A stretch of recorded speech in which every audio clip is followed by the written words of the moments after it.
خوای پەروەردگار موچاوی ئەو کەسانە بە دوور ئەگرێن لە جەهەنم 70 دانە ساڵ ئەگەر بە ڕۆژوو بن لە ڕۆژی عەرەفەیە 70 دانە ساڵ مەسافەی 70 دانە ساڵ دوورکەوە لە جەهەنم بە ئەو ئەندازەی خوای گەورە ئەتپارێزێ لە جەهەنم ئەتپارێزێ لە جەهەنم. بۆیە ڕۆژی عەرەفە بەڕێزانم ڕۆژێکە ناکرێت ئینسانی مسلمان متەساهیل بێتیایە کەم تەرخەم بێتیایە.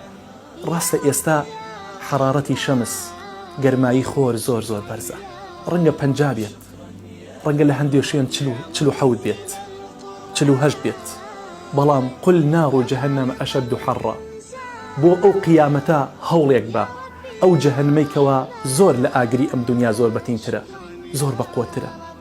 خوای پەروەردگار ڕۆژی عەرەفە بکا بە قسمەتی من و ئێوەش، موفقمان کا بتوانین تیایدا عیبادەت بکەین، بتوانین لەو ڕۆژەدا بە ڕۆژوو بین، زۆرترین دوعای تیا بکەین.